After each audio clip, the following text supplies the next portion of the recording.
దేవునికి స్తోత్రం కలుగును గాక. హల్లెలూయా. ఈరోజు దేవుడు తన కృపలో దేవుని సేవకుల్ని ఈ పరిచర్య కొరకు ప్రారంభించడానికి దేవుడు పిలిచి దేవుని సేవకుల్ని దేవుడి యొక్క కృపలో దేవుడు నడిపిస్తున్నటువంటి విధానాన్ని బట్టి, దేవుడు మరి యొక్క సంవత్సరంలోనికి ఈ పరిచర్యను నడిపిస్తున్నటువంటి విధానాన్ని బట్టి దేవునికి కృతజ్ఞతగా జరుపుకుంటున్నటువంటి ఈ కూడికలో మనందరం దేవుని సన్నిధిలో చేరి ఉన్నాము. ఇప్పుడు దాకా జరిగిన కూడికల్లో మీరందరూ పాలు పంచుకుని ఉన్నారు. అయితే దేవుడు ఒక మనిషిని పిలిచినప్పుడు, దేవుడు ఒక మనిషిని చేసినప్పుడు దేవునికి ఒక ప్రత్యేకమైన ప్రణాళిక అనేది దేవుడు కలిగి ఉన్నాడు. ఒక మనిషిని సృష్టించడం వెనకాల ఎంత ప్రణాళిక అయితే దేవుడికి ఉందో, ఒక సేవకుని పిలిచినప్పుడు దేవునికి ఒక ప్రత్యేకమైన ప్రణాళిక ఉంది. సంఘాన్ని కట్టినప్పుడు ఈ సంఘంలోనికి ఎవరు వచ్చారు అనే దాని మీద దేవునికి ఒక ప్రణాళిక ఉంది. ఇదంతా కూడా దేవుని యొక్క ప్రణాళికలో జరుగుతూ ఉన్నదే. కాబట్టి దేవుడు ఎవరినైనా పిలిచినప్పుడు, దేవుని సేవకులు సాక్ష్యం చెప్పినప్పుడు మీరు విని ఉంటారు, మీకు అందరికీ తెలుసు, దేవుడు ఒక ప్రత్యేకమైన రీతిలో ప్రతి ఒక్కరిని పిలుచుకుంటూ ఉంటారు. దేవుడు పిలిచినప్పుడు ఒక ఉద్దేశంతో నువ్వు రా అని చెప్తాడు. ఒకానొక సమయంలో మనం చూస్తే పౌలు, అపోస్తలుడైనటువంటి పౌలు, ఆయన ప్రయాణం ఒక సమయం దాకా ఒక విధంగా గడుస్తూ ఉంది. ఆ ప్రయాణం అనేది చాలా మంచిదని పౌలు అనుకున్నాడు. ఆయన అనుకుని ఏం చేశాడంటే తన ప్రయాణాన్ని నిరాటంకంగా కొనసాగిస్తున్నాడు. దానికి కావాల్సినటువంటి సమస్తమైనటువంటి అప్రూవల్ ఆయనకు ఉంది. ఆయనకు కావాల్సినటువంటి అధికారాన్ని పెద్దల దగ్గర నుంచి పొందుకున్నాడు. తాను దమస్కు మార్గంలో ప్రయాణం చేసి వెళ్తున్నాడు. ఎందుకు వెళ్తున్నాడు? పౌలు దమస్కు మార్గంలో ఎందుకు వెళ్తున్నాడో తెలుసా? సువార్త చెప్పడానికి వెళ్తున్నాడా? ఎవరైతే సువార్తను అంగీకరించారో వారందరినీ హింసించడానికి వెళ్తున్నాడు, చంపడానికి వెళ్తున్నాడు, వాళ్ళందరినీ బాధ పెట్టడానికి వెళ్తున్నాడు. పౌలు ఎలా ఉన్నాడు అంటే, మీరు అపోస్తలుల కార్యములు 8వ అధ్యాయము 3వ వచనం చూస్తే, సౌలైతే ఇంటింటా చొచ్చి పురుషులను స్త్రీలను ఈడ్చుకుని పోయి చెరసాల్లో వేయించి సంఘమును పాడు చేయుచుండెను. ఏం చేస్తున్నాడు సౌలు ఏం చేస్తున్నాడంట? ఇంటింటా చొచ్చి ప్రతి ఇంటిలోనికి వెళ్ళి ఆయన ఏం చేస్తున్నాడంటే, మీరు ప్రార్థన చేసుకుంటారా అని ఒక్కొక్క ఇంటికి వచ్చి ఆయన ఏం చేస్తున్నాడంట? సాధారణంగా ఏదైనా గొడవ జరిగిందనుకోండి, మన దగ్గర కూడా పురుషుణ్ణి ఏదైనా మాట అంటాం, స్త్రీని అనాలంటే ఆలోచిస్తాం. పురుషుళ్ళు ఇద్దరు కలిసి గొడవ పడి దెబ్బలాడుకుంటారు, కొట్టుకుంటారు. కానీ ఒక ఆడదాని మీద చేయటానికి ఆలోచిస్తారు. కానీ ఎంత రూత్లెస్గా ఉన్నాడంటే పౌలు, ఎంత ఎలా ఉన్నాడంటే కఠినంగా కర్కశంగా ఉన్నాడు అంటే, స్త్రీలు అని కానీ పురుషులు అని కానీ ఆయనకి తేడా లేదు. నువ్వు క్రైస్తవుడువా, నువ్వు క్రైస్తవురాలువా అయితే పట్టుకుని రోడ్ల మీద ఈడ్చుకుంటూ తీసుకెళ్ళి జైల్లో పెట్టేవాడంట. మనకులాగా ఒక పోలీస్ వచ్చి జీప్లో కూర్చోబెట్టి అలా లేదు, రోడ్ల మీద ఈడ్చుకుంటూ తీసుకుని వెళ్ళి బంధించేవాడంట. అంత భయంకరుడు. ఇక్కడ అయిపోయింది, ఈ పట్టణంలో అయిపోయింది, మనము ఇంకొక చాటుకు వెళ్దామని దమస్కు వెళ్ళేటువంటి మార్గంలో ప్రయాణం చేస్తూ వెళ్తున్నాడు. ఇప్పుడు ఎందుకు వెళ్తున్నాడు చెప్పండి? అక్కడున్న వాళ్ళని ఈడ్చుకొచ్చి చంపేసేవాడు. తిమోతికి రాస్తూ చెప్తాడు, నేను పూర్వము హింసకుణ్ణి, దూషకుణ్ణి, హానికరుణ్ణి, అలాంటి నన్ను తన పరికొరకు దేవుడు ఏం చేశాడు? పిలుచుకున్నాడు. నేను అవివేకం చేత చేశాను, తెలియక అవివేకం చేత చేశాను కాబట్టి కనికరం పొందాను అని చెప్తాడు. సో అలాగా అవివేకంగా ఏం చేస్తున్నాడంటే, పౌలుకున్న జ్ఞానం మాత్రం అపారమైనది. గమలీయేల్ అనేటువంటి ఆయన పాదాల దగ్గర ధర్మశాస్త్రాన్ని, అపారమైన జ్ఞానాన్ని పొందుకున్నాడు. జ్ఞానం ఉంది కానీ వివేకం లేదు. ఆయనే చెప్తున్నాడు కదా, తెలియక అవివేకం చేత నేను చేశాను, ధర్మశాస్త్రం తెలుసుకున్నాను కానీ గ్రహించలేకపోయాను. కాబట్టి ఇప్పుడు ఏం చేస్తున్నాడంటే తను బయలుదేరి దమస్కు మార్గంలో ప్రయాణం చేసుకుంటూ అక్కడ ఉన్నటువంటి క్రైస్తవుల్ని హింసించాలని వెళ్తున్నాడు. ఆయన వెళ్తా ఉన్నప్పుడు దేవుడు ఒక దర్శనాన్ని పౌలుకి ఇచ్చాడు. ఒక దర్శనం, ఇది ఈరోజు మనం మాట్లాడబోతున్నది. ఒక దర్శనాన్ని పౌలుకి దేవుడు ఇచ్చినట్టుగా మనం చూస్తా ఉన్నాం. పౌలు ఎక్కడికి వెళ్తున్నాడు? దమస్కు మార్గానికి వెళ్తున్నాడు. అయితే ఆయన అలా వెళుతూ ఉండగా పట్టపగలు కాంతి ఉంటుంది కదా, వెలుగు ఉంటుంది కదా. సో మనకి ఇక్కడ ఉన్న లైట్లు ఉన్నాయి, వీటిని ఆఫ్ చేసినా మనకు పెద్ద డిఫరెన్స్ కనపడదు. నేను కొంచెం ఇప్పుడు లైట్స్ ఉంటే కొంచెం ఎక్కువ కనపడతాను, ఆఫ్ చేసినా కూడా కనపడతాను, స్విచ్ కట్టేసినా కూడా నేను కనపడతాను. అంటే పగలు ఇంకొక ఎక్స్ట్రా వెలుగు అనేది, ఇప్పుడు బయటకు తీసుకెళ్ళి లైట్ వేసాం అనుకోండి, ఇదే లైట్లు బయట వేసాం అనుకోండి, ఇప్పుడు ఎలా ఉంటాయి, రాత్రి అయితే ఎలా ఉంటాయి, రాత్రి వేళ వాటి ప్రభావం కనపడుతుంది. కానీ పట్టపగలు ప్రయాణం చేస్తున్నటువంటి పౌలుకి ఏమైందంటే ఒక వెలుగు, ఎంత వెలుగు అంటే పట్టపగలు ఉన్నటువంటి సూర్యుని యొక్క వెలుగుని డామినేట్ చేసే అంత వెలుగు అక్కడ వచ్చింది. ఆ వెలుగు ఎంత విపరీతమైనటువంటి ఎంత ఎంత ప్రకాశమానంగా ఉందంటే ఆ వెలుగుని పౌలు తట్టుకోలేకపోయాడు. సడన్ గా వెలుగు తన మీదకి వచ్చేసరికి తాను వెళ్తున్నటువంటి ఆ వాహనం ఏదైతే ఉందో, గుర్రం అయితే గుర్రమో ఏదైతే అది దేని మీద వెళ్తున్నాడో దాని మీద నుంచి ఆయన ఏమైపోయాడంట, కింద పడిపోయాడంట. మీరు అపోస్తుల కార్యములు 22వ అధ్యాయం చూసినట్లయితే గనక అపోస్తుల కార్యములు 22వ అధ్యాయము 6వ వచనంలో ఇక్కడ ఏమంట, ఏం జరిగింది? ఆయన వెళ్తూ ఉండగా ఆయన ఒక దర్శనాన్ని చూశాడు. నేను ప్రయాణం చేస్తూ దమస్కునకు సమీపించినప్పుడు మధ్యాహ్న కాలం అందు ఏమైందంటే ఆకాశం నుండి గొప్ప వెలుగు, అంటే అప్పుడున్నటువంటి వెలుగు కంటే అధికమైనటువంటి వెలుగుని ఆయన చూశాడు. ఆ వెలుగు ఏం చేసిందంటే ఆయన పడేసింది. పడేయంగానే ఆయన ఏమని అడిగాడు? ఎవరు నువ్వు అన్నాడా? ఏమన్నాడు? ప్రవ్వా నువ్వెవరు అని అడుగుతున్నాడు. ప్రవ్వా నువ్వెవరయ్యా, ప్రవ్వా నువ్వెవరు అని అడిగినప్పుడు ఆయన ఏం చెప్తున్నాడు? నువ్వెవరినైతే హింసిస్తున్నావో ఆ యేసుని నేను అని చెప్తున్నాడు. చెప్పినప్పుడు అక్కడ ఉన్నటువంటి ఒక ఆశ్చర్యకరమైన విషయం ఏంటంటే 9వ వచనంలో, నాతో కూడా ఉన్నవారు ఆ వెలుగుని చూశారు, కానీ నాతో మాట్లాడిన వాని స్వరాన్ని వారు వినలేదు. ఎందుకు వినలేదు? ఆ దర్శనాన్ని చూసిన వారందరికీ ఎందుకు వినపడలేదు? ఆ వెలుగును చూసిన వారందరికీ ఎందుకు ఆ స్వరం వినపడలేదు?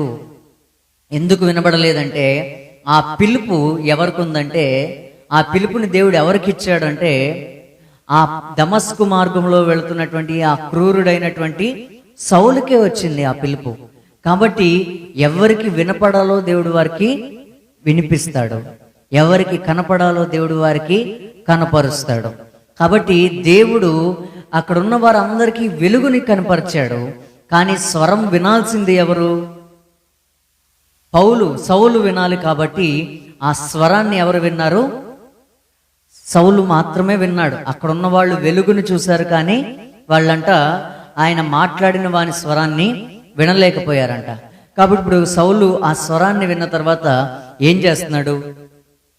సౌలు అడిగిన ప్రశ్న నేను కూడా దేవుణ్ణి అడిగాను, మీరు ఎప్పుడైనా అడిగారో లేదో నాకు తెలియదు. 10వ వచనంలో, అప్పుడు నేను, ప్రభువా నేనేం చేయాలి? ప్రభువా నేను ఏం చేయాలి? మీరు ఎప్పుడైనా అడిగారా దేవుణ్ణి ఆ ప్రశ్న? ప్రభువా నేనేం చేయాలి? దేవుని సేవకులు అడుగుంటారు, ఇక్కడ ఉన్నటువంటి దేవుని సేవకులు ఖచ్చితంగా అడుగుంటారు, ప్రభువా నేను ఎక్కడికి వెళ్ళాలి? ప్రభువా నేను ఎక్కడ సేవ చేయాలి? ఎలాంటి వారి మధ్య సేవ చేయాలి? ఎలాంటి సేవ చేయాలి అనేది అడిగి ఉండాలి. అడిగి ఉండకపోతే ఏదో ఒకటి చేసేద్దాం అనుకుని వెళ్తే అసలు ఆ సేవ నడవదు. కాబట్టి ఏమి చేయాలి అనేటువంటిది దేవుని దగ్గర నుంచి పొందుకున్న తర్వాతే ఏదో ఒకటి చేయగలుగుతాం. ఆ దర్శనం అనేది మనకు కావాలి. ఆ దర్శనం అనేది సేవకులకు కావాలా, విశ్వాసులకు కావాలా, లేదంటే సంఘం అంతటికి, అందరికీ, సేవకులు విశ్వాసులు తేడా లేకుండా అందరికీ కావాలా? అందరికీ కావాలి. విశ్వాసకు ఉండాల్సిన దర్శనం విశ్వాసకు ఉండాలి, సేవకులకు ఉండాల్సిన దర్శనం అనేది సేవకులకు ఉండాలి. ఎవరి దర్శనము వారికి ఉండాలి. అయితే మనం ఆలోచన చేసినప్పుడు సేవకుని దర్శనంలో సేవకుని యొక్క కుటుంబం, సేవకుని దర్శనంలో సేవకుని యొక్క సంఘము సేవకునికి ఏకీభవించాలి. ఆ దర్శనంలో సంఘము వారి కుటుంబము ఏమై ఉండాలంటే వారికి వెన్ను ఎముకలాగా నిలబడాలన్నమాట. వారికి దేవుడు ఇచ్చినటువంటి పిలుపు ఏదైతే ఉందో, ఇప్పుడు దేవుని సేవకుల్ని యెహోషువ పాస్టర్ గారిని దేవుడు పిలిచినప్పుడు వారితో పాటు అమ్మగారు సహకరించకపోతే ఏమవుతుంది? దేవుడు ఎవరిని పిలిచారు? మిమ్మల్ని పిలిచారు. నువ్వు వెళ్ళయ్యా, నేను ఇంట్లో ఉంటాను, నా వల్ల కాదయ్యా అన్నారు అనుకోండి, మనశ్శాంతిగా సేవ చేసుకుంటారా? కుటుంబం యొక్క సహకారం కావాలి సేవలో. సంఘం కావాలా? సంఘ సహకారం కావాలా? అక్కర్లేదా? సంఘ సహకారము కావాలి. సంఘము, సేవకులు, సేవకుని కుటుంబము అందరూ కలిసి పనిచేసినప్పుడే ఆ సేవ అనేది చాలా బలంగా జరుగుతుంది. ఇప్పుడు మీరు నిర్గమకాండము చూసినప్పుడు దేవుడు సీనాయి అరణ్యంలో ఉన్నప్పుడు మోషేని పిలిచాడు. మీరు 19వ అధ్యాయంలో చూసినప్పుడు ఆ ఆకాశంలో నుంచి ఉరుముల మెరుపుల ఆ శబ్దాలు, ఆ భయంకరమైనటువంటి ఆ సన్నివేశం మీరు చూసుంటారు. ఇశ్రాయేలీలందరూ భయపడిపోయారు. దేవుడు ఆ కొండ మీదకి దిగి వచ్చినప్పుడు ఉరుము లాంటి శబ్దంతో ఆయన మాట్లాడుతూ ఉన్నాడు. అయితే ఆ స్వరం విని మేము చచ్చిపోతామేమో అని భయం వేసింది ఇశ్రాయేలీలకి. అయ్యా మోషే, నువ్వెళ్ళి మాట్లాడు, ఆయన ఏం చెప్తే అది మాకు చెప్పు, మేము ఇక్కడ ఉండి నీ మాట వింటాం, కానీ ఆయన మాట వింటే మేము చచ్చిపోతామేమో అన్నారు. కాబట్టి మోషే ఏం చేశాడంటే ఆయన ఎక్కి దేవుని యొక్క పర్వతానికి వెళ్ళాడు. ఆ పర్వతం మీదకి వెళ్ళి దేవుని యొక్క మాటలను తీసుకుని వస్తా ఉన్నాడు. Excuse me. దేవుడు ఏం చేశాడంటే ఆ సేవకుడు ఆ మోషేతో ఆ కొండ మీద కొన్ని శాసనాలను ఇచ్చాడు, కొన్ని కట్టడలు నియమించాడు, కొన్ని విధులు ఇచ్చాడు, కొన్ని ఆజ్ఞలు ఇచ్చాడు. ఇవన్నీ కూడా ఏం చేశాడంటే నువ్వు ఇశ్రాయేలీలకి నేర్పించు అన్నాడు. అలా నేర్పించు అన్న తర్వాత జాలే చెప్పొచ్చావయ్యా, 4 రోజులు కొండ మీద ఉండేసరికి నువ్వు పెద్ద ఇదైపోయావా అని అన్నారా? ఇశ్రాయేలీలు ఎవరైనా అలా అన్నారా? నీకే తెలుసా ఏంటి, మాకు తెలీదా అని ఎవరైనా అన్నారా? వాళ్ళు ఏం చేశారో తెలుసా? మోషేకు, మీరు నిర్గమాకాండం 26వ అధ్యాయం నుంచి చివరి అధ్యాయం వరకు మీరు చదువుకుంటూ ఉంటే పదే ఉన్నది ఏంటో తెలుసా? ఇశ్రాయేలీలు అలాగు చేసిరి, మోషేకు యెహోవా ఆజ్ఞాపించినట్టు వారు చేసిరి అన్నారు. దర్శనం ఎవరిది? దర్శనం ఎవరికి వచ్చింది? దేవుడు ఎవరితో మాట్లాడాడు? మోషేతో మాట్లాడాడు. దాన్ని క్యారీ చేస్తున్నది ఎవరు? మోషేకి దేవుడు మాట్లాడినటువంటి మాటని క్రియారూపంలోనికి తీసుకొస్తున్నది ఎవరు? మోషే ఒకటి చేశాడా? ఒక డేరా కట్టు అన్నాడు. నీల ధూమ్ర రక్తవర్ణాలతో ఒక తెరలు తీసుకుని నువ్వు అల్లడం కాదు, పేనిన సన్నన నార అన్నాడు. సో ఇలాంటి నారతో ఒక క్లాత్ని చెయ్యి, దానికి ఇలా చెయ్యి, దీనికి స్తంభాలు పెట్టు, దీనికి అడ్డతెర పెట్టు, అడ్డతెర లోపల ఇవి ఉండాలి, అడ్డతెర బయటిది ఉండాలి, ఆవరణలో ఇవి ఉండాలి, వాటిని ఈ పదార్థాలతో తయారు చేయాలి, బలులన్నీ ఈ క్రమంలో జరగాలి, వీళ్ళు ఇది చేయాలి, వాళ్ళు అది చేయాలి. తర్వాత దేవుడు ఏం చేశాడంటే ఒక్కొక్కరిని నియమించి వారికి జ్ఞానాన్ని ఇచ్చాడు. జ్ఞానాత్మ పూర్ణులుగా దేవుడు వారిని చేసి ఏం చేశాడంట, తన పరిచర్యని చేయటం కోసము, ఆ పనిని చేయటం కోసం దేవుడు ఏం చేశాడంటే అక్కడ ఆ పని కోసం కొంతమందిని నియమించాడు. బెసలేలు, ఆ తర్వాత అహోలియాబ్ అనేటువంటి వారు ఏం చేశారు? దేవుడు చెప్పినటువంటి పని కొరకు వారు మోషేతో సహకరించారు.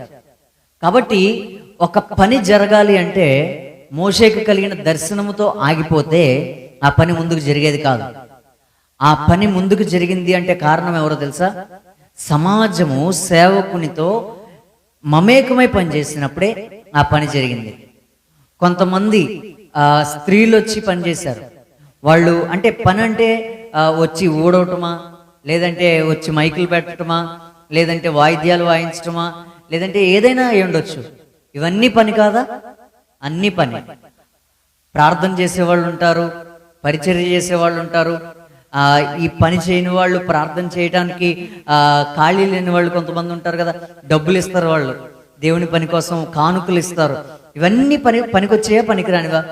వీటిలో ఏది తీసేద్దాం, వీటిలో ఏది తీసేద్దాం? ఇది అవసరం లేదు అని ఒమిట్ చేయగలిగింది ఏది ఉంది? ఇవన్నీ జరగాలి. సంఘ క్షేమాభివృద్ధి జరగాలంటే ఎవరెవరు ఏ ఏ పని చేస్తే మంచిదని దేవుడు చెప్పాడో ఆయా పనులు మనం చేయాలి. దేవుడు ఎవరెవరిని ప్రేరేపించారో వాళ్ళందరూ వచ్చారంట. వాళ్ళందరూ వచ్చి తమ పని చేసినప్పుడు దేవుడు చెప్పినటువంటి ఆ మందిరం యొక్క పని పూర్తి అయింది. కాబట్టి దర్శనాన్ని పొందినటువంటి మోషేనే పనంతా చేసుకోవాలి అనుకుంటే గనక మోషే అదే కొండ మీద అదే సీనాయి అరణ్యంలో కూర్చుని అదే పనులు చేసుకుంటూ ఉండేవాళ్ళు. ఇశ్రాయేలీయులు వాగ్దాన దేశానికి వెళ్ళేవాళ్ళు కాదు. ఇశ్రాయేలీయుల ప్రయాణం సాగేది కాదు. ఆ వాళ్ళందరి ప్రయాణము సజావుగా సాగడానికి కారణం ఏంటంటే అందరూ కలిసి చేసినటువంటి పనే. కాబట్టి సంఘ క్షేమాభివృద్ధి కోసం మనం అందరం కూడా పని చేయాలి. మీరు సహకరిస్తున్నారా సేవకులకి? దేవుని సేవకులకి మీ సహకారం ఉంటుందా?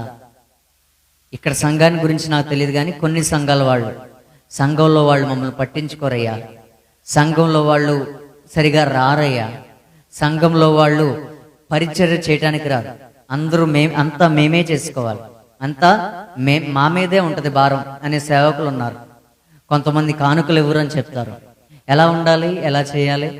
సో ఏంటంటే సేవకుల పని వాళ్ళది, మా పని మాది, వాళ్ళ జీవితం వాళ్ళది, మా జీవితం మాది అనుకుని ఏమీ పట్టనట్టుంటే మొదట క్షేమాభివృద్ధిని చూడలేరు. 1 కొరింథీ పత్రిక 14వ అధ్యాయం మనం చూస్తే అక్కడ ఒక వాక్యం రాయబడి ఉంటుంది చూడండి. కొరింథీలకు రాసినటువంటి 1 పత్రిక 14వ అధ్యాయము 26వ వచనం మనం చూసినట్లయితే గనక, సహోదరులారా, ఇప్పుడు మీలో ఏమి జరుగుతుంది? మీరు కూడి వచ్చినప్పుడు ఒకడు ఒక కీర్తన పాడవలనని ఉన్నాడు, మరి ఒకడు బోధింపవలనని ఉన్నాడు, మరి ఒకడు తనకు బయలుపరచబడినది ప్రకటన చేయవలనని ఉన్నాడు, మరి ఒకడు భాషలతో మాట్లాడవలనని ఉన్నాడు, మరి ఒకడు అర్థము చెప్పవలనని ఉన్నాడు.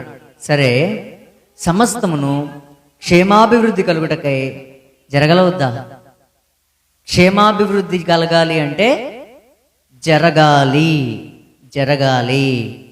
ఒకడే చేస్తున్నాడు ఇవి, మరి ఒకడు అన్నాడా? మరి ఒకడు చేస్తున్నాడు.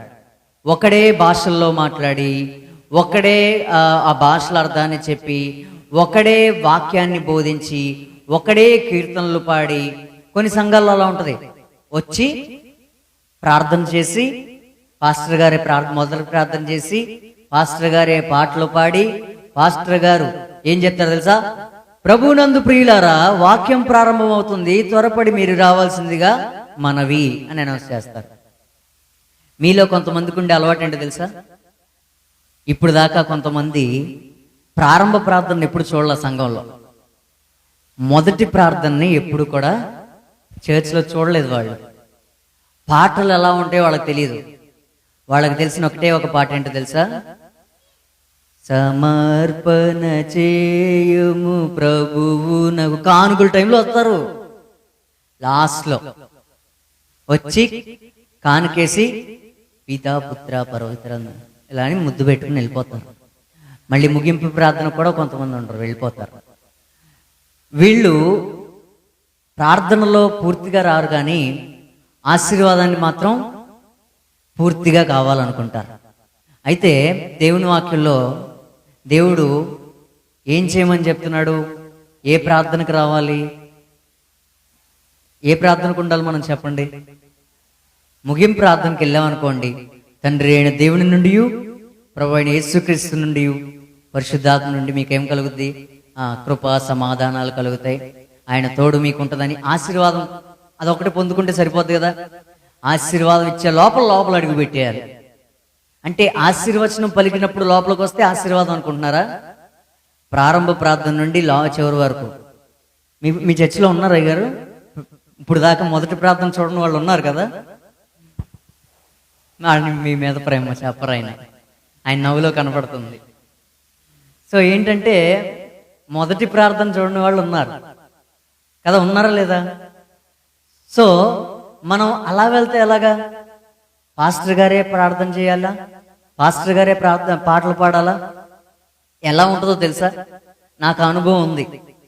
కొన్ని సంఘాలకు నేను వెళ్తే, మాకున్న సంఘాల్లో కొన్ని చోట్లకు వెళ్తే నేనే మొదటి ప్రార్థన చేస్తాను, నేనే పాటలన్నీ పాడతాను. అక్కడికి వచ్చేసి రొప్పొచ్చేస్తూ ఉంటుంది పాటలు పాడేసరికి. తర్వాత మళ్ళీ వాక్యం నేనే చెప్పాలి, కాబట్టి కీర్తనలు అవి చదివించి మళ్ళీ నేనే వాక్యం చెప్తాను. వాక్యం చదివిన తర్వాత ఎవరైనా వాక్యాన్ని బట్టి చిన్న ప్రార్థన చేయండి అంటే ఇలా కిందకు వచ్చి బైబిల్ని ఇలా గోకుతూ ఉంటారు. సో ఏంటంటే ప్రార్థన చేయను అని చెప్పలేరు అన్నమాట. తర్వాత తలలు ఇలా ఉంచి చూసుకుంటారు, అంటూ ఉంటారు అనమాట. నువ్వు చేయి అనుకుంటూ ఉంటారు. ఎవరో ప్రార్థన చేయరు. నాకు కథ అర్థమైపోద్ది, నోరు మూసుకుని ముగింపు ప్రార్థన చేసి అంటున్నారని. ఆ తర్వాత నేను వెంటనే ప్రార్థన చేసి ఆశీర్వాదం చెప్తే నేను లెగిసి నా బైబిల్ బ్యాగ్లో పెట్టుకునే వాళ్ళు నలుగు సగం వెళ్ళిపోతారు. అదేమంటే మాకు షుగర్ అయ్య గారు అంటారు వాళ్ళు, వెళ్ళిపోయి టైంకి తినేయాలని. సో ఇప్పుడు ఏంటంటే మొదటి ప్రార్థన నుంచి చివరి ప్రార్థన వరకు మొత్తం పర్ఫార్మెన్స్ అంతా వన్ మ్యాన్ షో లాగా చేసామనుకోండి, చాలా ఇబ్బందికరంగా ఉంటుంది. అయ్యగారిని ఒక్కరిని మోయనివ్వద్దు. అమాలేకీయులతో యుద్ధం జరిగినప్పుడు అహరోను మోషే చేతులు ఎత్తాల్సినటువంటి పరిస్థితి వచ్చింది. మోషే చేతులు ఎత్తాడు, తెలుసు కదా, మీకు తెలుసు కదా, బైబిల్ చదివిన వాళ్లే కదా. మోషే చేతులు ఎత్తితే ఇశ్రాయేలీలు గెలుస్తున్నారు, మోషే చేతులు దించితే ఇశ్రాయేలీలు ఓడిపోతున్నారు. మోషే ఇలా ఎత్తున్నాడు, ఆయన తెలియకుండా ఇలా చేతులు బరువెక్కుతున్నాయి అంట, ఇలా ఉన్నాడు. కొంతమంది చేతులు ఎత్తి ప్రార్థన చేయమంటే ఇలా చేస్తారు చూసారా, మోషే చేతులు అలా అయిపోయినాయి, ఎత్తలేకపోతున్నాడు. సగం ఎత్తుతుంటే సగం విజయం, ఓడిపోతున్నారు. మళ్ళీ ఎత్తాల్సి వస్తుంది, ఎత్తుతున్నాడు. మళ్ళీ నెమ్మదిగా అప్రయత్నంగానే బరువుకి దిగిపోతున్నాయి. ఏం చేయాలో అర్థం కాలేదు. ఈ మోషే చేతులు కిందకి దిగకూడదు, మనం ఓడిపోకూడదు. ఇప్పుడు ఏం చేయాలి? హూరు మనం పైకి వెళ్దామా కొండ మీదకి అని అహరోను పిలిచాడు. ఎందుకు అన్నాడు. నువ్వు ఆ చేయి పట్టుకుని నేను ఈ చేయి పట్టుకుంటా. ఆయన దించాడంటే ఊరుకోవద్దు. నువ్వు అటు ఆయన బండేసి కూర్చోబెడదాం, ఆయన కూర్చోపెట్టి నేను ఇక్కడ నిలబడతాను, నువ్వు అక్కడ నిలబడు. మన భుజాల మీద చేతులు వేసుకున్నట్టు ఉంటాడు ఆయన. చేతులు నిలబడే ఉంటాయి కదా, ఆయన చేతులు నిలబడి అనుకో ఏమొస్తుంది? విజయం వస్తుంది. కాబట్టి విజయం కావాలంటే ఆయన చేతులు నిలబడాలి. ఆయన చేతులు ఆయన అంతా నిలబెట్టలేకపోతున్నాడు. ఎంతకాలం నిలబెడతాడు? కొంతకాలానికి బరువు ఎక్కుతాయి కదా. ఆ బరువు ఆయనకి తెలియకుండా మన భుజాల మీద మోద్దాం అనుకున్నారు. కాబట్టి రైట్ హ్యాండ్ దగ్గర ఒకరు, లెఫ్ట్ హ్యాండ్ దగ్గర ఒకరు నిలబడితే వాళ్ళ భుజాల మీద ఆనుకుని మోషే అలా చేతులు పెడితే ఇశ్రాయేలీలు గెలిచారా ఓడిపోయారా? గెలిచారా ఓడిపోయారా? తెలీదా? తెలుసుగా. గెలిచారా ఓడిపోయారా? గెలిచారా అనండి గట్టిగా. వెనకాల వాళ్ళు, అమ్మగారు వాళ్ళు కాదు, అమ్మగారు వాళ్ళు నేను అన్నా, అందరూ గెలిచారు అనండి, అనండి. గెలిచారా? గెలిచారు వాళ్ళు. ఎప్పుడు గెలిచారు? మోషే చేతుల పైకి ఉన్నప్పుడు గెలిచారు. మోషే చేతులు ఎప్పుడు నిలబడ్డాయి? అహరోను హూరు బాధ్యత తీసుకుని ఆ చేతుల్ని ఆదుకొనగా అని ఉంటుంది అక్కడ. వారు ఆదుకున్నప్పుడు ఆయన చేతులు నిలబడ్డాయి, ఇశ్రాయేలీలు విజయాన్ని పొందారు. కాబట్టి దేవుని సేవకులు బరువుగా ఫీల్ అవ్వకూడదంటే, వాళ్ళ చేతులు బరువు ఎక్కకూడదంటే మనం ఎలాగ ఉండాలి? ఐగర్ రైట్ హ్యాండ్ ఎవరు? ఐగర్ రైట్ హ్యాండ్ ఎవరు ఇక్కడ? జస్పోలా మీరేనారు నాన్నకి రైట్ హ్యాండ్? ఇంకా సంఘంలో ఎవరు ఉన్నారా? సంఘం అంతా ఉందా? మీరా అని అడుగుతున్నారా పక్కన వాళ్ళని? నేనా అని అనిపిస్తుందా? నేను నిలబడుతున్నాను అయ్యగారికి సపోర్ట్గా, ఈ సంఘంలో సేవలో నేను నిలబడుతున్నాను అని మీకు అనిపించట్లేదా? మీరు పక్కకు చూస్తున్నారంటే మీరు కాదని అర్థం కదా. సో ఇప్పుడు ఏంటంటే దేవుని సేవకులకి ఇది బరువుగా ఉండకూడదంటే ఎవరెవరు ఏది చేయాలని దేవుని వాక్యం చెప్తుందో అది మనం చేయాలి. క్షేమాభివృద్ధి కలగాలంటే ఎవరి పని వాళ్ళు చేయాలి. చూసారు కదా ఇందాక 1 కొరింథీ పత్రిక 14వ అధ్యాయంలో 26వ వచనంలో ఏమనుంది? మీలో ఒకరు ఏం చేస్తున్నారంట? పాట పాడాలని ఉన్నారు. ఇంకొకరు ఎలా ఉన్నారు? బోధించాలని ఉన్నారు. ఇంకొకరు ఎలా ఉన్నారు? దేవుడు తనకు బయలుపరిచిన దాన్ని ప్రకటన చేయాలని ఉన్నారు. ఇంకొకరు భాషలతో మాట్లాడాలని ఉన్నారు. ఇంకొకరు అర్థం చెప్పాలని ఉన్నారు. కొంతమంది ఒక్కొక్కరు ఒక్కొక్క పని చేస్తున్నారు. ఇప్పుడు ఇవన్నీ జరగనివ్వాలా, జరగనివద్దా? సరే సరే సమస్తమును క్షేమాభివృద్ధి కలుగుటకై జరుగునీయుడి. జరుగుతున్నాయా? పాటలు పాడేవాళ్ళు ఉన్నారా సంఘంలో? అందరూ పాటలు పాడేవాళ్ళు అయితే బోధించే వాళ్ళు ఎవరు? పాస్టర్ గారు ఉండరు ఒకరోజు వాక్యం చెప్పడానికి. మీలో వాక్యం చెప్పగలిగిన వాళ్ళు ఎవరు? మీలో బోధింపదగిన వాళ్ళు ఎవరు? యూట్యూబ్లో చూసి వాక్యం చెప్పొచ్చు. బోధింపదగిన వారిగా బోధించాలి అంటే ఏం చేయాలి? ఆ వాక్యాన్ని నేను ఒళ్ళు దగ్గర పెట్టుకుని పాటించాలి. అది పాటించి నేను చెప్పగలగాలి. లేదంటే నేను చెప్పడానికి అర్హులనా? వాక్య జ్ఞానం తెలిస్తే అర్హతేనా? లేదు లేదు. వాక్యాన్ని బోధింపదగిన వారు సంఘంలో ఉండాలి. సంఘము స్థాపించిన మొదట్లో నుంచి చాలా మంది ఉన్నవాళ్ళు ఉన్నారు కదా ఇక్కడ. ఎవరిని ఉన్నారా? మొదటి రోజు కాకపోయినా ఆ సంవత్సరమో తర్వాత సంవత్సరం వచ్చిన వాళ్ళు ఎవరిని ఉన్నారు ఇక్కడ? ఒకళ్ళు కూడా లేరా? అమ్మగారు తప్ప ఎవరు లేరా? అయ్యగారు ఉన్నారు ఇక్కడ? ఎవరున్నా ఉన్నారా? చేయి ఎత్తితే మళ్ళీ ఏమన్నా అడుగుతానని భయం కదా. ఉన్నవాళ్ళు ఏం చేస్తున్నారు? ఉన్న దగ్గర నుంచి ఏం చేస్తున్నారు? దేవుడు మిమ్మల్ని పిలిచారు. మీరు సంఘంలో ఏం చేస్తున్నారు? సంఘంలో మీ పని ఏంటి? దేవుడు ఈ సంఘాన్ని బలపరచాలనుకున్నారు. 2 సంవత్సరాల క్రితం నేను వచ్చినప్పుడు చెప్పాను, నేను సంఘాన్ని కడతాను, ఇక్కడ పాతాళలోక ద్వారాలు దాని ఎదుట నిలవలేవని వాక్యం చెప్పాను నేను 2 సంవత్సరాల క్రితం ఇక్కడే. సో దేవుడు ఈ సంఘాన్ని అంత బలంగా, పాతాళ శక్తులు ఏంటి మామూలుగా మనం పోరాడేది. ఎఫెసీయులకు రాసిన పత్రిక 6వ అధ్యాయం మీద తెలుసు కదా, చదువుంటారు కదా. ఎవరితో పోరాడుతున్నాం మనం? ఆకాశ మండలం ఉన్న దురాత్మల సమూహంతో పోరాడుతున్నాం. అమాలేకీయులతో పోరాడితేనే అంత ఉన్నప్పుడు, దురాత్మల సమూహంతో పోరాడుతున్నప్పుడు ఎంత సపోర్ట్ కావాలి దేవుని సేవకులకి? వారే కష్టపడి వారే ప్రయాసపడి దేవుని సేవ చేస్తే ఎంతకాలం చేయగలరు? ఎంత బాగా చేయగలరు? సంఘం సపోర్ట్ చేయాలి. దేవుని సేవకుల కొరకు నిలబడాలి. దేవుని సేవకుల యొక్క దర్శనము మీ దర్శనముగా మీరేం చేయాలంటే దాన్ని అడాప్ట్ చేసుకోవాలి. అంటే ఏంటి అడాప్షన్ అంటే? మీరు దత్తత తీసుకోవాలన్నమాట దాన్ని. మీరు దాన్ని ఏం చేయాలంటే, ఇది నా పని, అయ్యగారి పని కాదు. ఈ సంఘం ఎవరిది? అందరిదా? నేను క్రీస్తు అంట, క్రీస్తు స్వరక్తం ఇచ్చి కొన్న సంఘం అంటాను కదా. అంటే మనం మాట్లాడే భాషలో క్రీస్తు కొనుక్కోవటం వలన సంఘమే. మీరు చెప్పింది తప్పు కాదు, మీరు చెప్పింది కరెక్టే. మన సంఘం అంటే, మీరు ఏ సంఘం అంటే, మనం ఏ సంఘానికి వెళ్తామో అది మన సంఘం అంటాం కదా. ఆ కాంటెక్స్ట్ లో మీరు చెప్పారు, మీరు చెప్పింది రైటే. మరి ఇది మనది అన్నప్పుడు మనదన్నట్టుగా ఉండాలి కదా. మనం ఈ సంఘం మనది అన్నప్పుడు మనదన్నట్టుగా ప్రయత్నం చేయాలి కదా. మీ ఇల్లు అన్నప్పుడు మీరు ఉడుస్తారా, పక్కింటి వాళ్ళు వచ్చి ఉడుస్తారా? మీ వంట మీరు చేస్తారా, పక్కన వాళ్ళు చేస్తారా? నేను జొమాటోలో పెట్టుకుంటానని స్మార్ట్గా చెప్పకండి. ఎన్ని రోజులు పెట్టుకుంటారు దానిలో? ఏ రోజైనా మన వంట మనం చేసుకోవాలి, మన పని మనం చేసుకోవాలి, మన ఇంటిని మనం చూసుకోవాలి. మీ పిల్లల్ని ఎవరు చూసుకుంటారు? మీరే చూసుకోవాలి.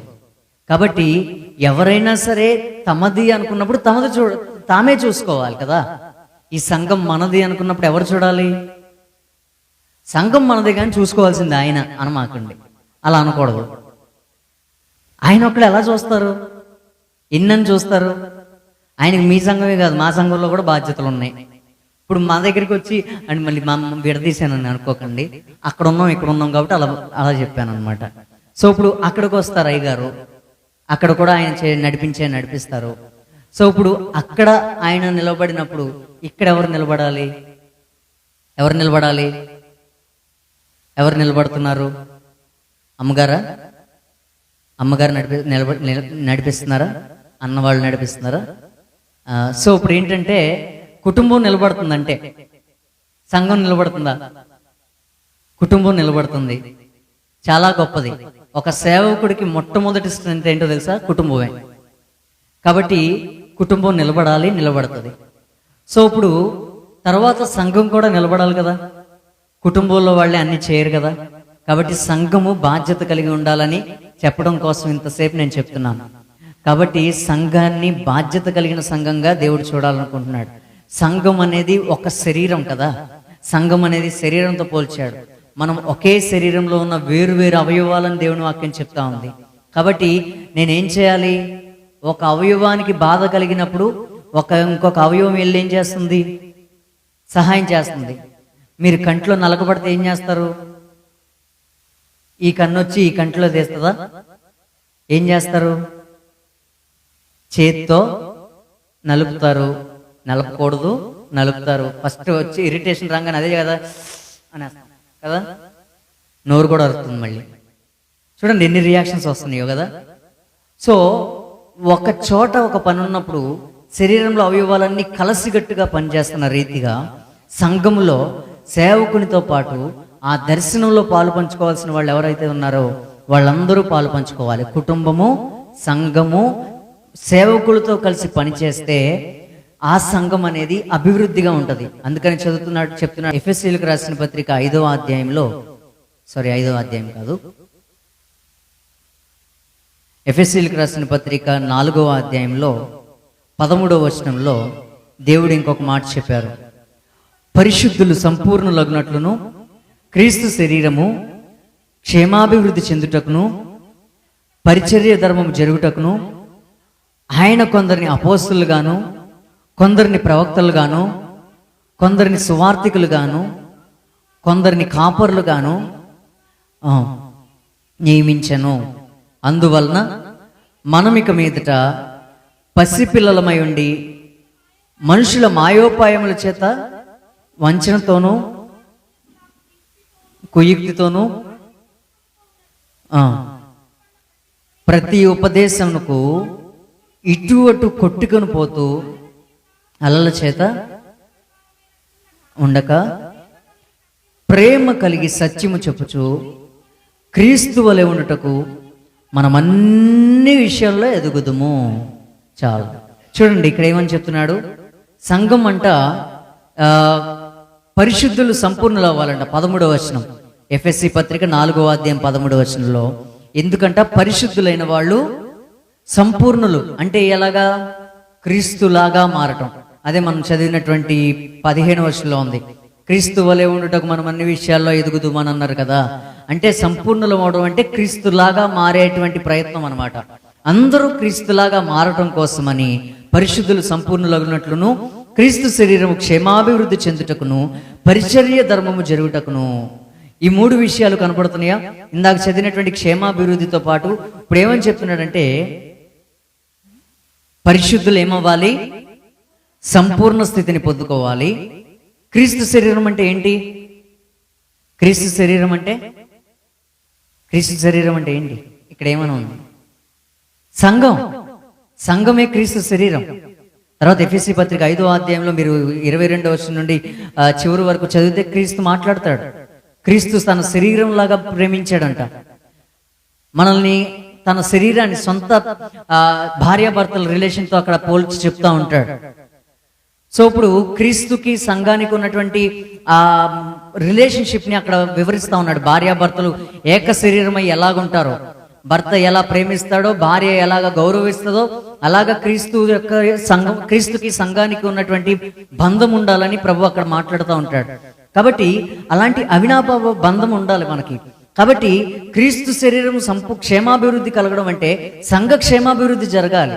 సంఘకి క్షేమాభివృద్ధి రావాలి. సంఘం అనేది క్రీస్తు శరీరం అనేది సంపూర్ణతలోనికి రావాలి. అంతేకాకుండా పరిచర్య ధర్మం అనేది జరగాలంట. పరిచర్య ధర్మం అనేది జరగాలి. దేవుడు అపోస్తుల ద్వారా ఏవైతే జరిగినట్టుగా అపోస్తుల కార్యాలు రాయించారో అవన్నీ కూడా ఈ సంఘంలో జరగాలి. ఈ రోజుల్లో అపోస్తుల ద్వారా ఆ రోజు జరిగినటువంటి గొప్ప కార్యాలు, అద్భుతాలు, ఆశ్చర్యాలు ఈ రోజులో జరుగుతాయా? జరగవా? జరగవు అనేవాళ్ళు దేవునికి స్తోత్రం చెప్పండి. జరగవు అనేవాళ్ళు అందరూ జరుగుతాయని నమ్ముతున్నారా? దేవుడు అద్భుతాలు చేస్తాడని నమ్ముతున్నారా? ఆశ్చర్యాలు చేయగలడని నమ్ముతున్నారా? స్వస్థపరచగలడని నమ్ముతున్నారా? నన్ను ఎవరన్నా స్వస్థపరుస్తారా మీలో? ఎక్కడ ఎందుకు లేరు? మీలో ఒక సహోదరుని కొరకు ప్రార్థన చేయగలిగిన వాళ్ళు లేరా? మీరు స్వస్థపరచలేరు. నేను మాట్లాడిన పదంలో తప్పుంటే గనక అలా కాదు. మీరు స్వస్థపరచగలరా అంటే మన సొంత శక్తి చేత స్వస్థపరచగలమా అని కాదు. అలాగే నాకు ఉంది అనుకుంటే గనక ఎవరిని నమ్మొద్దు, వాళ్ళు అబద్ధం చెప్తున్నారు. క్రీస్తు ప్రమేయం లేకుండా నేను స్వస్థపరచగలను అనేవాడు అబద్ధికుడు. ఎక్కడి నుంచి వచ్చింది మనుషులకు స్వస్థపరిచే గుణం? లేదు కదా. కాబట్టి స్వస్థపరిచేవాళ్ళు, స్వస్థపరచుకు కృపావరములు కలిగిన వాళ్ళు, ఈ లోకంలో ప్రభువు యొక్క శక్తి చేత కార్యాలు చేసేవాళ్ళు ఎందుకు సంఘాల్లో కనపడట్లేదు? కొంతమందికి ఉండే ఒక ఒపీనియన్ ఏంటి అంటే, వాళ్ళ ఉద్దేశాలు ఏంటంటే, ఇక్కడ వైట్ షర్ట్లు వేసుకున్న వాళ్ళు మాత్రమే చేయగలరు, మిగతా వాళ్ళు చేయలేరు. కానీ రోమీలకు రాసిన పత్రిక మార్కు సువార్త చివరాధ్యాయం మీరు చూస్తే, నమ్మిన వారి వలన ఈ సూచక క్రియలు జరుగుతాయి అని చెప్పాడు దేవుడు. అవునా? నమ్మిన వారి వలన సూచక క్రియలు జరుగుతాయి. నా ప్రాబ్లం ఏంటి అంటే, ఈరోజు సంఘము ఒక సూచక క్రియని ఒక అన్యుడికి చూపించలేకపోతుంది. నేనెందుకు నమ్మాలి నీ దేవుణ్ణి అని అడిగితే, దీనిని బట్టి ఇదిగో నీకు ఆనవాలు, ఇది గుర్తు, నా దేవుడు సజీవుడని ఒక గుర్తు మీరు చూపించలేకపోతున్నారు. యేసు ప్రభు దగ్గరికి రా అంటే, నీ బతుకు ఇలా ఉంది, నేనెందుకు రావాలి నీ దేవుడి దగ్గరికి అంటాడు. మీరే ఇలాగుంటే నేను నీ దేవుడి దగ్గరికి వచ్చి ఏం చేయను అంటారు. మన జీవితంలో ఒక ఆనవాళ్ళు చూపించలేకపోతున్నాం క్రీస్తుని తీసుకురావడానికి. ఒక కార్యం లేదు, ఒక అద్భుతం లేదు, ఒక సాక్ష్యం లేదు. ఎందుకు రావాలి ఒకళ్ళు సంఘంలోకి? ఇంకా క్షేమాభివృద్ధి ఎక్కడ ఉంటుంది సంఘంలో? పరిచర్య ధర్మం జరగడం అంటే, వాక్యం చెప్పేశారు, మొదటి ప్రార్థన నుంచి చివరి ప్రార్థన వరకు ఇందాక ఏదైతే చెప్పానో అవన్నీ జరిగిపోతున్నాయి కాబట్టి, చర్చ్ జరుగుతుంది కాబట్టి సర్క్యులేట్ అయిపోవడం కాదు, అదేదో నడిచిపోతుంది అన్నట్టుగా కాదు. సంఘము క్షేమాభివృద్ధి కలగాలి. ఒకటి గుర్తుపెట్టుకోండి, పని చేయాల్సిన మనందరము సోమరిపోతులైపోవటం వలన ఎవరు పడితే వాళ్ళు ఏది పడితే అది చేసేసి ఇదే పని అని చెప్పుకుంటున్నారు బయట. క్రీస్తు నిజాన్ని చెప్పాల్సిన మనం మౌనంగా ఉండటం వలన అబద్ధికులు ఏది చెప్తే అదే నిజమని సమాజం నమ్ముతుంది. క్రీస్తు ఏంటి అని అనుభవపూర్వకంగా తెలుసుకున్న మనందరం మౌనంగా కూర్చుని, నాకెందుకులే, నా ప్రార్థన నేను చేసుకున్నానని చెప్పేసి మన వ్యక్తిగత జీవితాలకి సరిపెట్టేసుకుని పక్కన వాళ్ళ గురించి పట్టించుకోకుండా మన జీవితంలో మనం అలాగా ఒక గిరిగీసుకుని అలా కూర్చుండిపోవటం వలన క్రీస్తు పరిమితం అయిపోతున్నాడు. క్రీస్తు అక్కడక్కడే ఉండిపోతున్నాడు. అనేక మంది అన్యజనులైన వాళ్ళు దేవుని వెలుగుని తెలుసుకోలేకపోతున్నారు. మీరు రక్షించబడ్డారంటే కొండ మీద ఉన్న పట్టణం లాంటి వాళ్ళు మీరు. మీకు రక్షణ ఉందా? రక్షించబడ్డారా? రక్షించబడలేదా? రక్షణ పొందారా? ఎంతమంది నేను రక్షించబడ్డాను అన్న వాళ్ళు ఉన్నారు? ఒకసారి చేతులు ఎత్తగలరా? ఏమనుకోకండి, పెద్దవాళ్ళు అడగకూడదేమో. రక్షించబడ్డాను అన్న వాళ్ళు ఎంతమంది ఉన్నారు? పైకి ఎత్తండి, మోసేలాగా. సగం విజయాలు వద్దు మనకి. రక్షణ పొందానా? రక్షణ పొందాను అనిపిస్తుందా? సో ఇప్పుడు రక్షణ పొందింది ఎందుకు? రక్షణ ఎలా కలుగుద్ది? మళ్ళీ అదొక టాపిక్ చెప్పాలి. నువ్వు విశ్వాసం, రోమీయులకు రాసిన పత్రిక 10వ అధ్యాయం 9-10 వచనాలు చదివితే, మీరు నోటితో ఒప్పుకొని హృదయంలో విశ్వసించినప్పుడు నీలో రక్షణ కార్యం అనేది ప్రారంభమవుతుంది. విశ్వసించి నువ్వు సంఘంలో కలిసి వాక్యాన్ని ఇంకా ఇంకా తీసుకున్నప్పుడు, కొత్తగా జన్మించిన శిశువులాగా నువ్వు వాక్యం అనేటువంటి పాలన అపేక్షిస్తా ఉన్నప్పుడు రక్షణ విషయంలో ఇంకా ఎదుగుతామని దేవుని వాక్యం చెప్తుంది పేతురు రాసినటువంటి పత్రికలో. సో ఏంటంటే, రక్షణ పొందుకుంటాం, రక్షణ విషయంలో ఎదుగుతాం, ఆ రక్షణ గట్టిగా పట్టుకుంటాం. అది చెప్తున్నాడు కదా ఫిలదెల్ఫియా సంఘంతో దేవుడు చెప్తాడు ప్రకటన గ్రంథం 3వ అధ్యాయంలో, నీ కలిగిన దాన్ని గట్టిగా పట్టుకో, నేను త్వరగా వచ్చేస్తున్నాను అంటాడు. సో నువ్వు దాన్ని కోల్పోకుండా దాన్ని గట్టిగా పట్టుకుని ఉండాలి. పొందుకోవాలి, పెరగాలి, పట్టుకోవాలి. ఇది రక్షణ విషయంలో కావాల్సినవి. ఇంకొకటి ఏంటంటే, రక్షణ నిశ్చయత మీకు ఉండాలి. అష్యూరెన్స్ ఆఫ్ సాల్వేషన్ అంటారు దాన్ని. మీరు రక్షణ పొంది కూడా మీలో చాలా మంది తెలుసా, ఏమో నేనున్న జీవితాన్ని బట్టి నేను రక్షించబడలేదేమో అనే అనుమానం మీ లోపల ఉంది. కాబట్టి మీరు చేతులు ఎత్తిపోయి ఉండొచ్చు, ఒకవేళ మీకు రక్షణ అంటే ఏంటో తెలియకపోతే. సో ఏంటంటే, మనము రక్షించబడిన తర్వాత మనము ఇప్పుడు ఇంకొక ప్రశ్న అడిగితే మీలో చాలా మంది చేతులు ఇందాకటితో పోలిస్తే తక్కువ ఉంటాయి. మీ వలన ఎంతమంది రక్షించబడ్డారు? మీ వలన ఎంతమంది రక్షించబడ్డారు? ప్రభువుని ఎంతమంది తెలుసుకున్నారు? ఒక్కళ్ళనైనా నడిపించిన వాళ్ళు ఉన్నారా? దేవునికి స్తోత్రం కలుగును గాక. ఉన్నారు. నేను చూడనేమో అని ఒక పక్కన భయం వేసింది. ఉన్నారు, దేవునికి స్తోత్రం. మనం నడిపించాలి. రక్షించబడిన మనం, అదే సంఘము కట్టడంలో పని చేయటం అంటే. నేను ఇదంతా ఎందుకు చెప్తున్నానంటే, ఆది అపోస్తల సంఘం ఇదే చేసింది. వాళ్ళకి శ్రమ వచ్చి వాళ్ళని తరిమి కొడితే, ఇందాక చూసాం కదా, సౌలు తరిమేసే సౌలు అందరినీ పట్టుకుని ఈడ్చుకుని చంపేస్తున్నాడు కదా. అలా చంపేస్తున్న సమయంలో సంఘము చెదిరిపోతా వచ్చింది. ఎక్కడ వాళ్ళు అక్కడికి చెదిరిపోతా ఉన్నారు. వెళ్ళిపోయి ఏం చేశారో తెలుసా? వాళ్ళు ఎక్కడెక్కడ వెళ్ళారో అక్కడక్కడ వాళ్ళు ఫలించారు. అక్కడక్కడ వాళ్ళు ఏం చేశారంటే, మా ఇంట్లో చిన్నప్పుడు ఒక చిన్న కనకాంబరం చెట్టు పెట్టా. మా పిన్నికి ఇష్టం అని చెప్పేసి చిన్న కనకాంబరం చెట్టు పెట్టాం. నేను పెట్టింది ఇంత చిన్న మొక్క, అది పెరిగింది. పెరిగిన తర్వాత ఏమైందో తెలుసా, అది పువ్వులు వచ్చింది. ఆ పువ్వులు వచ్చిన తర్వాత మనం వాటర్ కొడటం వల్ల, గాలి వలన ఏమో అదేమైందంటే దానిలో నుంచి విత్తనాలు ఆ పక్కన పడ్డాయి. ఆ పక్కన పడి ఆ పక్కన కొన్ని మొక్కలు వచ్చినాయి, ఆ పక్కన కొన్ని మొక్కలు వచ్చినాయి. నేను ఒక మొక్క పెడితే దాదాపుగా ఇంత ప్రదేశంలో ఒక ఒక ఈ కనకాంబరం కలర్ ఏది తెలుసు కదా మీకు, ఆ రంగులో ఒక చక్కటి దుప్పటి కప్పినట్టుగా నిండుగా పూలు ఉండేవి అనమాట. అంత నిండిపోయి ఎంత చక్కగా ఉండేది చూడటానికి. సో ఏంటంటే ఎలా వచ్చింది ఆ బ్యూటీ, ఎలా వచ్చింది ఆ అందం, అక్కడ ఎలా వచ్చింది? ఒకటి విత్తనం, అది అది అది పరిపక్వం అయి అది పూలు పూసిన తర్వాత దానిలో ఉన్న విత్తనం వెళ్ళి పక్కన పడింది, దానిలో ఉన్న విత్తనం వెళ్ళి పక్కన పడింది, దానిలో వెళ్ళి విత్తనం పక్కన పడింది. ఇలాగ చుట్టూ అదేమైందంటే వ్యాపించుకుంటా వెళ్ళింది. ఆది సంఘములో సంఘము భారాన్ని మోసింది. కాబట్టి ఆ దర్శనం ఏదైతే యేసు ప్రభువు నుంచి అపోస్తుల నుంచి వారి కింద ఉన్నటువంటి వారు, ఆ తర్వాత నుంచి సంఘము ఏదైతే వారి పునికి పుచ్చుకున్నారో దానివల్ల ఏమైందంటే ఆది కాలంలో అంటే ఆది కాండములో కాదు, యేసు ప్రభువు చనిపోయి పునరుత్థానుడై ఆరోహణమై వెళ్ళిపోయిన తర్వాత పెంతెకొస్తు దినమున పరిశుద్ధాత్మ దేవుడు దిగి వచ్చిన తర్వాత ఏ ఆత్మ అయితే అపోస్తుల మీదకి దిగి వచ్చిందో అన్యజనుల మీదకి సైతం ఆ ఆత్మ వెళ్ళింది. కొర్నేలి ఇంటికి వెళ్ళింది, సమరయలోకి వెళ్ళింది, యోదయలోకి వెళ్ళింది, భూదిగంతాల వరకు వెళ్ళిపోయాడు పౌలు ద్వారా. అక్కడక్కడ దేవుని యొక్క కార్యాలు జరగడం ప్రారంభమైంది. అక్కడక్కడ దేవుని యొక్క ఆత్మ. ఈరోజు భారతదేశంలో వాళ్ళు దేవుని యొక్క ఆత్మను పొందుకున్నారు. వావ్! ఎలా యేసు ప్రభు బోధించుకుంటా వచ్చాడా? యేసు ప్రభు ఏమన్నాడు తెలుసా? నేను వెళ్ళను, ఎవరి దగ్గరికి వెళ్ళను, నశించిన వారై ఉన్నటువంటి చెదిరిన ఇశ్రాయేలీల దగ్గరికి వచ్చాను, కానీ నేను అన్యజనుల దగ్గర రాలేదని చెప్పాడు ప్రభు. మరి ఎవరు వెళ్ళారు? చాలా మంది చెప్తారు, మీరు వినుంటారు కదా, గొర్రెల కాపరు ఉంటున్నప్పుడు కాపరికి ప్రసవ వేదన పడితే గొర్రెలు వస్తాయా? గొర్రెల నుంచి గొర్రెలు పుడతాయా? మీ ఊర్లో కాపరికి పుడతాయా? పుట్టవు కదా. ఎవరికి పుడతాయి? గొర్రెలకే గొర్రె పిల్లలు పుడతాయి. కాపరులకు వేరే పిల్లలు పుడతారు కాపరులకి. సో ఇప్పుడు గొర్రెల పిల్లలు జన్మనిస్తాయి కదా. సో ఇప్పుడు మా గొర్రెలు ఎలాంటి గొర్రెలు అంటే కాపరి జన్మనిస్తాడులే అనుకుంటున్నాయి.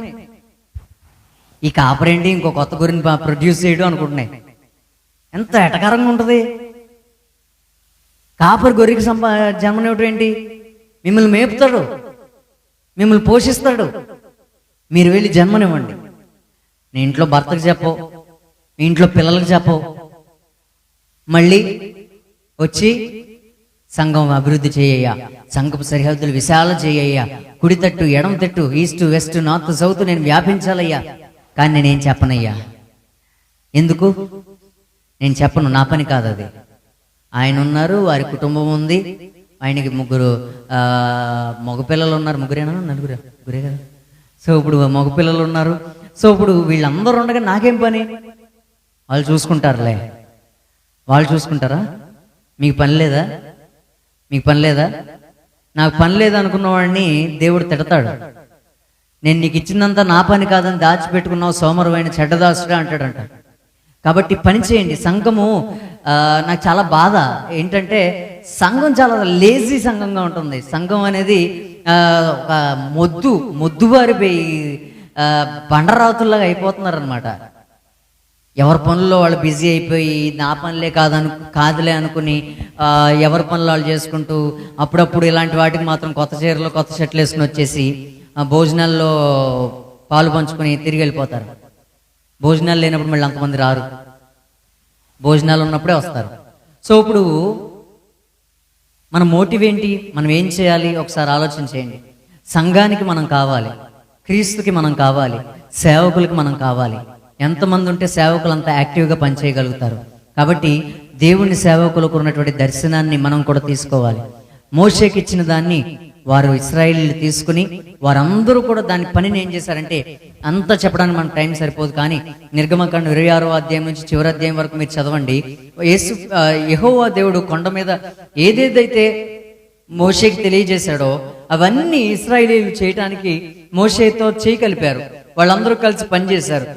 దాన్ని బట్టి ఏం జరిగిందో తెలుసా? ఒకసారి చూడండి, నిర్గమకాండంలో ఒక మాట చదువుకుందాం. ఈ మాట చెప్పి నేను ముగిస్తాను. నిర్గమకాండము 40వ అధ్యాయము, నిర్గమకాండము 40వ అధ్యాయము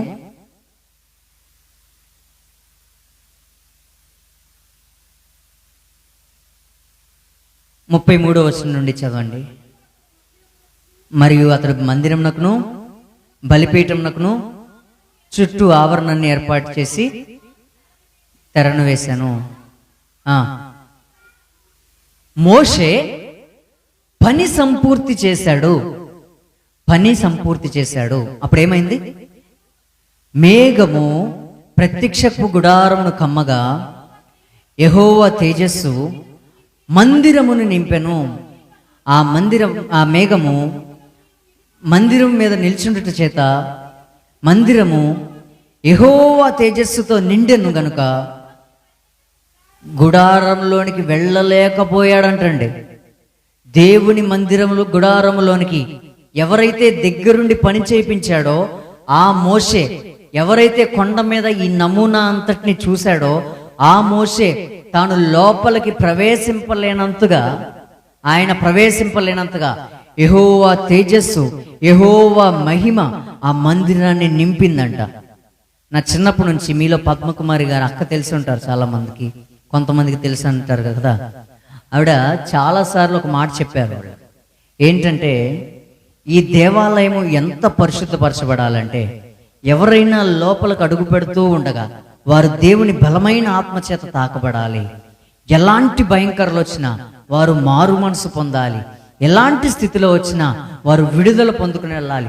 అలాంటి పరిశుద్ధాత్మ యొక్క మహిమ చేత, తేజస్సు చేత ఈ మందిరం నింపబడాలనేది నా ఆశ అని చెప్తా ఉంటారు. దానికోసం అహర్నిశలు మోకాళ్ళ మీద ఉండి ప్రార్థన చేస్తూ ఉంటారు.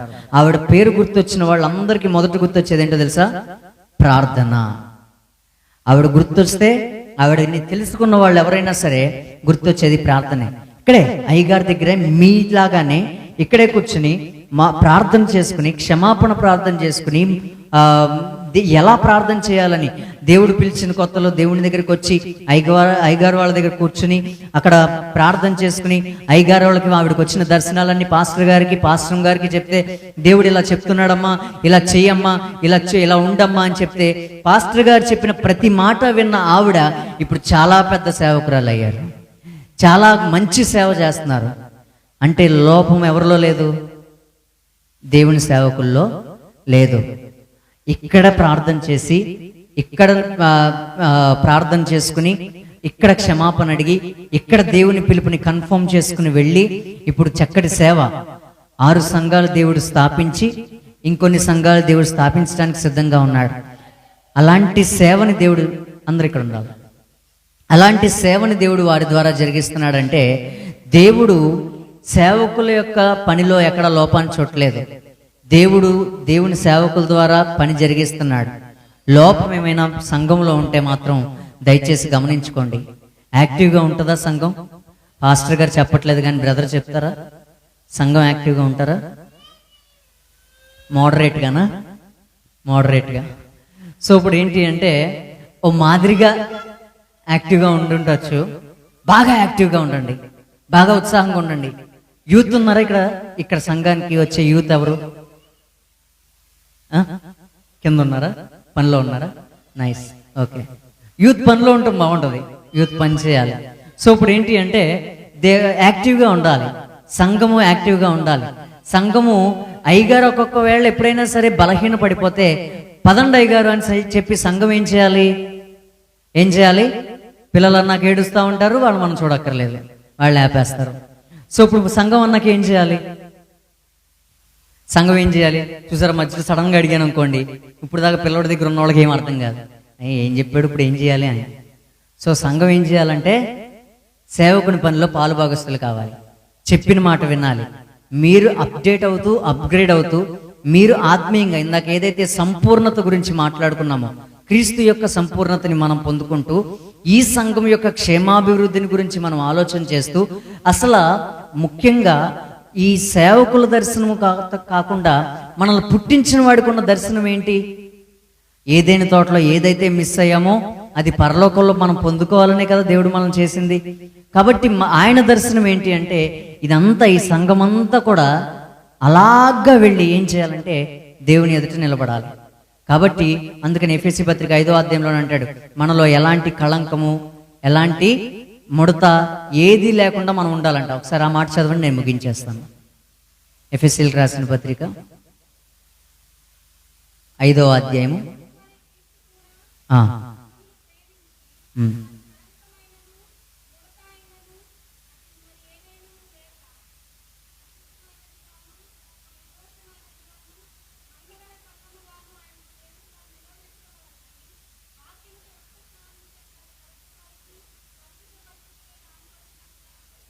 చూసారా దేవుడు ఏమని చెప్తున్నాడు? ఎఫెసీ పత్రిక 5వ అధ్యాయం 25, 26, 27 వచనాలు కలిసి ఉన్నాయి కదా తెలుగులో. సో అక్కడ ఏమనుందంటే, పురుషులారా మీరు మీ భార్యను ప్రేమించండి అని చెప్తూ, అటువలే క్రీస్తు కూడా సంఘాన్ని ప్రేమించి, అది ఎలా ఉండాలనుకున్నాడు సంఘం అంతా చెప్తారు ఒకసారి, నేను ముగిస్తాను. కళంకమైనను, అది కళంకమైనను అనండి, కళంకమైనను, తర్వాత ముడత అయినను, అది మరి అటుది ఏది అయినను లేక, ఎలా ఉండాలంట? పరిశుద్ధమైనదిగా, నిర్దోషమైనదిగా, మహిమగల సంఘముగా ఆయన ఎదుట నిలబెట్టుకోవాలనుకుంటున్నాడు. ఏమి ఉండకూడదు, ఏమి ఉండాలో చెప్పాడు కదా. మళ్ళీ ఒకసారి నాతో చెప్పండి. కళంకమైనను, ముడత అయినను, అటుది మరి ఏదైనను లేక, పరిశుద్ధమైనదిగాను, నిర్దోషమైనదిగాను, మహిమగల సంఘముగాను ఆయన తన ఎదుట దానిని నిలవబెట్టుకొనవలనని వాక్యముతో ఉదక స్నానం చేత దానిని పవిత్రపరిచి పరిశుద్ధపరచుటకై దాని కొరకు తన్ను తాను అప్పగించుకొనెను. ఎందుకు అప్పగించుకున్నాడు? ఎందుకు ప్రాణం పెట్టాడంట? అందరూ చెప్పండి. ఇప్పుడు చదివారు కదా, చదువు రాని వాళ్ళకు కూడా చెప్పేసి ఉంటారు కదా ఇప్పుడు. సో ఇప్పుడు సంఘం ఎలా ఉండాలో అనేది మీకు అర్థమైంది కదా. మీలో ఒక్కళ్ళు, నాకు 2 కళ్ళు ఉన్నాయి కదా, నాకు 2 కళ్ళు ఉన్నాయి, ఒక కన్ను ఉంది, ఒక కన్ను పనిచేయట్లేదు అనుకోండి, నన్ను గుడ్డోడు అంటాడా, మావులోడు అంటాడా? చెప్పండి. నాకు 4 కాళ్ళు ఉన్నాయి కదా, ఉన్నాయా లేవా? ఉన్నాయా లేదా చెప్పండి. ఉన్నాయి కదా, ఉన్నాయి అంటారు. నాకు 2 ఉన్నాయండి బాబు, నాకు 2 కాళ్ళే ఉన్నాయి, 4 లేవు. 2 కాళ్ళు ఉన్నాయి కదా, ఒక కాళ్ళు లేకపోతే నన్ను ఏమంటారు? కుంటోడు అంటారా? నాకు ఒక కాలు ఉంది, కుంటోడు అని ఎందుకు అంటారు? 2 ఉంటేనే కదా, 2 ఉంటేనే కుంటోడు కాకుండా ఉంటాడు. సగం కాలు ఉన్న కుంటోడేనా? కుంటోడే కదా. సో ఇప్పుడు అలాగే సంఘంలో ఒక్కళ్ళలో ఈ కళంకం ఏదైనా ఉంటే సంఘం అంతటికి కూడా కళంకం వస్తుంది. సంఘంలో ఒక్కళ్ళలో ఏదైనా ముడుతుంటే సంఘం అంతటికి ముడత వస్తుంది. ఒక్కళ్ళలో ఏదైనా ముడుతుంటే, ఒక్కళ్ళలో ఏదైనా కళంకం ఉంటే, ఒక్కళ్ళలో ఏదైనా మలినం ఉంటే సంఘం అంతటికి వస్తుంది. పాస్టర్ గారు ఫ్యామిలీలో ఉంటే ఏమంటారు? ఎవరెదరు ఫ్యామిలీలో ఉంటే అది మరింత దారుణం కదా. సో ఫ్యామిలీ అనేది, అయ్యగారుల ఫ్యామిలీ గురించి నాకేం డౌట్ లేదు, మంచిగా ఉంటారని నేను అనుకుంటున్నాను. అయితే సంఘము, కుటుంబము అందరూ కూడా మనలో హ్యూమన్ ఎర్రర్స్ కానీ కనీసం ఉంటాయి. మనుషులుగా మనం చేసేటువంటి తప్పిదాలు కూడా ఖచ్చితంగా ఉంటాయి. కాబట్టి దేవుడు మనలో కళంకమైన ముడతైనా లేకుండా పరిశుద్ధంగాను, నిర్దోషంగాను, మహిమగలంగా వారంగాను మనల్ని చూడాలని దేవుడు ఇష్టపడుతున్నాడు. కాబట్టి ఒకటే భయం పెట్టుకోండి, ఇంత గొప్ప సేవ. పాస్టర్ గారు 2 సంవత్సరాలు అండి? 30. మనం పొట్టలేదు అసలు.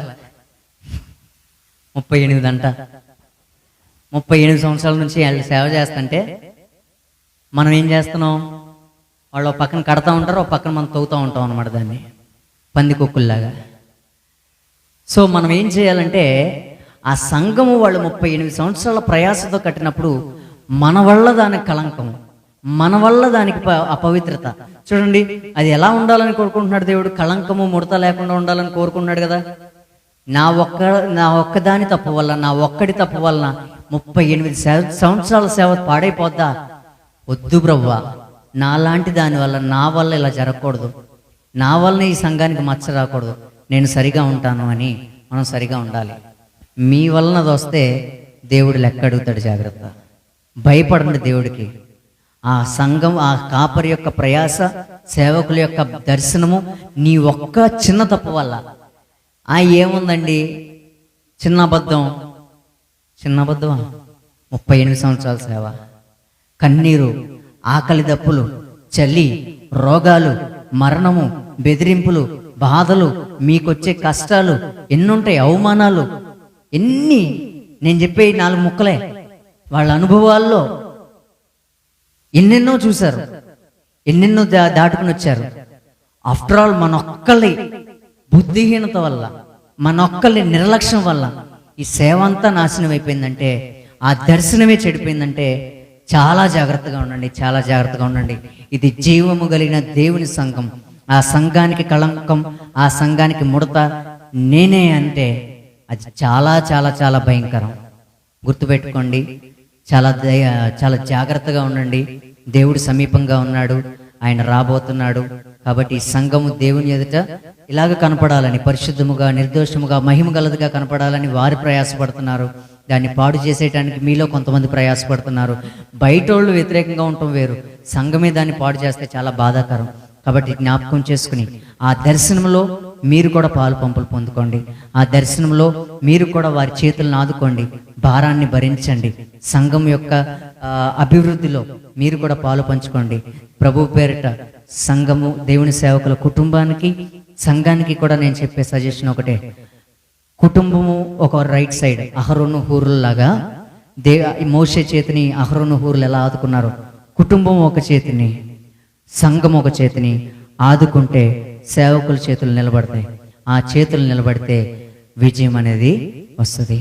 సేవకులు సంతోషంగా, ధైర్యంగా దేవుని ఎదుట నిలబడి ఆయన లెక్క చెప్పుకోగలుగుతారు. అలాగా మన దైవజనులు తలెత్తుకునే విధంగా మనం జీవిద్దాం. మన వలన ఏ కళంకము ముడత రాకుండా జాగ్రత్త పడదాం. ప్రభువు అటు కృపని మీకు అందరికీ అనుగ్రహించిన గాక. తలలు వంచుకోండి, చిన్న ప్రార్థన చేద్దాం. పరిశుద్ధమైన దేవ, మహోన్నతుడా ప్రభువా, మీ ప్రియబిడ్డలు నా తండ్రి పాస్టర్ గారు యెహోషువ గారిని, వారి కుటుంబాన్ని మీరు ప్రేమించారు, ఈ సంఘ పరిచర్యలో వాడుకుంటున్నారు. ప్రభువా యేసయ్య నాయన, ఒక దర్శనముతో నా తండ్రి ప్రభువా యేసయ్య నాయన, పౌలు యొక్క దిశను మార్చినట్టుగా మీ సేవకుల యొక్క దిశను మార్చి సేవకు పిలిచారు ప్రభా. ఒక దర్శనము చేత మందిరాన్ని మోషే చేత కట్టించినట్టుగా ప్రభా, ఒక దర్శనంతో ఈ సంఘాన్ని మీరు కట్టించారు ప్రభా.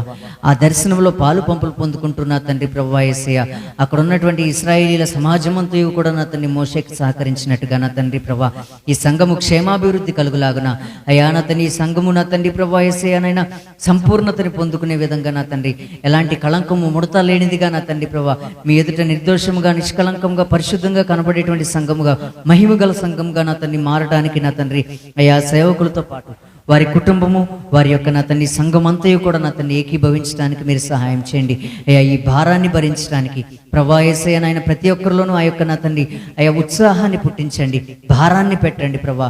అయ్యా ఒక్కరం కూడా ఒకరిని తీసుకురాలేకపోతున్నాం. రక్షించబడిన వారు అనేక మంది ఉన్నప్పటికీ కూడా నా తండ్రి ఇతరులను రక్షణలోనికి నడిపించే వాళ్ళు తక్కువగా ఉంటున్నారు ప్రభా. అయ్యా నా తండ్రి, ప్రతి బిడ్డకి ఆ ప్రసవ వేదన పెట్టండి, ఒక మంచి సాక్ష్య జీవితాన్ని దయచేయండి అయ్యా నా తండ్రి. వారి ద్వారా నా తండ్రి ఆది సంఘం, అపోస్తుల సంఘం ఎలాగా అభివృద్ధి అయిందో నా తండ్రి ప్రభా, అయ్యా నా తండ్రి ఈ సంఘం కూడా నా తండ్రి ఆది అపోస్తుల సంఘం వల్లే అభివృద్ధి పొందడానికి దేవుని పరిశుద్ధాత్మ చేత, బలమైన సూచక క్రియల చేత, అద్భుతాల చేత నా తండ్రి ప్రభా దేవుని నామాన్ని రుజువు చేస్తూ అయ్యా యేసే నిజ రక్షకుడై ఉన్నాడని అనేక మందికి రుజువు చేస్తూ ప్రభా, నీ రాజ్య స్థాపనలో నా ప్రభా అయ్యా ఈ పరిచర్య నా తండ్రి సేవకులు, వారి కుటుంబం, సంఘమంతా కూడా బలమైన పాత్రలుగా ఉండటానికి మీరే సహాయం చేయమని ప్రభా యేసయ్య నాయన, మీ యొక్క నా తండ్రి దయగలిగిన హస్తాలకే నా తండ్రి సంఘం అంతటిని నా తండ్రి, ముఖ్యంగా మీ యొక్క సేవకుల్ని, వారి కుటుంబాన్ని అప్పగించుకుంటూ అయ్యా మీకు నా తండ్రి 38 సంవత్సరాలు నడిపించినటువంటి ఈ సేవా పరిచర్ని బట్టి మీకే వందనాలు, కృతజ్ఞతాస్తుతులు చెల్లించుకుంటూ ప్రార్థన మనం ఆలకించి ప్రతిఫలం దయచేయమని బ్రతిమలాడుకుంటూ ప్రభువైన యేసుక్రీస్తు నామమున ప్రార్థించి అడుగుచున్నాం తండ్రి. ఆమేన్.